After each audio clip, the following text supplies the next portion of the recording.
has Zillow gotten its groove back after peaking in the summer of 2014, spending more than a year in the doghouse? Zillow, the online real estate kingpin that's the biggest web-based repository of home values and home listings, has seen its stock rebound for the last few months thanks to the company's acquisition of Trulia, its next closest competitor, earlier this year, and stands head and shoulders above the rest of the industry. More importantly, Zillow just reported after the close today, the company delivered an adjusted 7 cents of earnings per share when the street was looking for a 3-cent loss, slightly higher than expected revenues. But as good as the quarter looked, remember, we care about the future. The company guided estimates lower than what many expected, and that's weighing on the stock in after hours, even though I think the company does own the space going forward. Let's take a closer look with Spencer Rascoff, the CEO of Zillow, hear more about the quarter and where his company is headed. Mr. Rascoff, welcome back to Mad Money. Thanks, Jim. Thanks for having me. Sure. Now, Spencer, this quarter looked really terrific. It looked like the quarter that you were finally able to put these two companies together and make more money than expected. How were you able to do that? Well, it was a really solid quarter. We did $30 million of EBITDA against expectations of $20 million. A couple of reasons. Firstly, we're reaping the benefits of the combination between Zillow and Trulia. So we saved on headcount. We saved on ad expense. We were able to grow leads to real estate agents by 37% year over year on a lower than expected ad expense. So this deal is working. For me, the exciting part of the quarter is that this integration, the transition, is behind us now. We're turning this chapter. Everything has been integrated now, and we're ready to accelerate revenue growth going into 2016. Okay, there seems to be some confusion in that some people felt, perhaps some Wall Street analysts, that this next quarter that we're in it was going to be a little bit stronger than you indicated on the conference call. And I just thought maybe we could straighten that out because I care more about 2016 than I care about the stub of 2015. Yeah, we sold a division called Market Leader in the quarter, and a lot of the analyst estimates for the fourth quarter included Market Leader. The guidance that we gave for Q4 were solid. We're right on target, excluding Market Leader. But, of course, the consensus numbers didn't know that Market Leader would be sold in the quarter or before the quarter. So the Q4 guidance was strong and in line with expectations, excluding Market Leader. The real focus, as you point out, Jim, is all eyes on 2016. And what we said on the call today was that we can grow revenue in 2016 faster than we grew revenue in 2015. There are only a handful of companies, Apple, LinkedIn, Amazon, that have re-accelerated revenue growth. And with this integration behind us and the synergies that the deal is affording to us, we're going to be able to do that in 2016. I want to be sure because I think some people at home might think, well, wait a second, maybe it's because the Fed's going to raise rates, maybe because the housing market might be cooling from some data, that the stock is selling off. And I just want you to allay fears that it really has nothing to do with any sort of particular housing cycle because the actual mobile use of your device soared this quarter. Well, it did. I mean, we have between 50 and 70% market share of home shoppers, depending upon whether you're talking about the web, on the desktop, or on a mobile device. So we have huge audience share.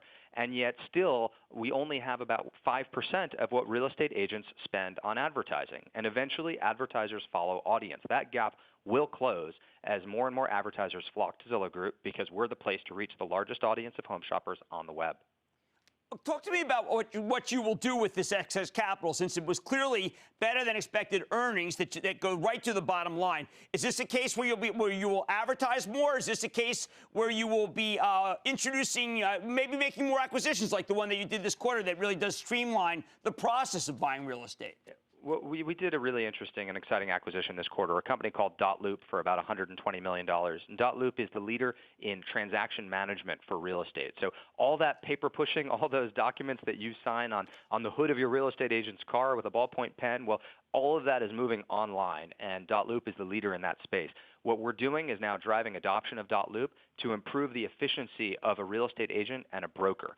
And to the extent that more real estate agents are more effective and efficient and they're able to close more deals per year, then they're going to want to turn around and spend more money buying more advertising from Zillow Group. So it's very on strategy, and it solves a huge consumer need. I mean, we've all been there signing all those papers and saying, what does all this stuff mean and what does it say? Well, that should be done on your phone, and .loop is the company that's going to make that happen. All right, let's go back to this notion of the market leader not being in. I like to use the apples-to-apples comparison of the average monthly revenue per advertiser. You are not guiding. That was very good this quarter. You're not guiding that lower for the quarter that we're in now. We're not. So the average advertiser is now spending around $400 per month. But perhaps more importantly, the cohort of advertising agents that spends more than $5,000 a month is growing around 50% year over year. And that's the agent that we really focus on, this super agent, the top performing agent who operates as part of a team, who is technology-centric, who uses some sort of a software to improve his or her business. Those are the agents of the future. Those are the ones that are going to earn the lion's share of the $60 billion in commissions. And those are the agents that spend a lot of money on the internet buying audience, and we are the place to buy that audience. So to the extent that more and more of those advertisers, of those real estate agents take share from the hobbyists, the onesie twosies, the casual real estate agents, well, Zillow Group is the beneficiary of that. And can you tell us what some of the hottest markets in the country are right now that you're seeing the most traction in? Absolutely. So parts of the country where home values are still appreciating very quickly include places like the Bay Area, Dallas, Denver, places with really strong job markets. By comparison, Philadelphia and Baltimore are not appreciating very quickly. But the story of housing now is really much more so about rent affordability. So through the downturn, about 10 million Americans stopped being owners and became renters. But there wasn't enough rental inventory ready to greet that new influx of demand. And so rents are now at all-time highs. The typical American renter is spending 30% of her income on rent. And historically, they've been spending 24%. That extra 6% of income on rent should scare economists. It should scare politicians. That's got to come out of somewhere. It's got to come out of savings. It's got to come out of discretionary purchases. Rents are just too high. And of course, it's going to take years for enough multifamily inventory to be built. So in LA, for example, renters are spending 50% of their income on rent. In San Francisco, 47%. That's unsustainable. So home buying looks relatively affordable as compared with renting. All right, one last question, because again, I want to be sure people will be looking at the stock and say, why are we so positive on 2016 if the stock going down? There doesn't seem like when Trulia merged with Zillow that you lost a lot of business necessarily to News Corp's rival to you. No, I mean, our audience growth continues to zoom. We continue to gain market share. As I say, we're between 50 and 70% category share. A couple years ago, Zillow had 30% category share. So we keep gaining share hand over fist. The aftermarket stock trading is always tricky, especially with volatile names like us, because it's pretty thinly traded.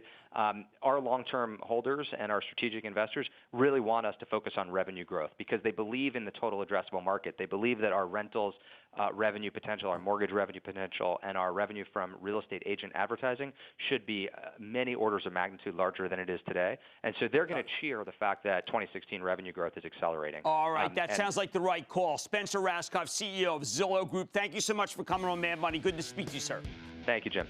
Booyah! Jim Cramer here from Mad Money. Thanks for watching CNBC on YouTube. Click here to subscribe and get the jump on my exclusives with CEOs, plus market news, investing advice, and a whole lot more.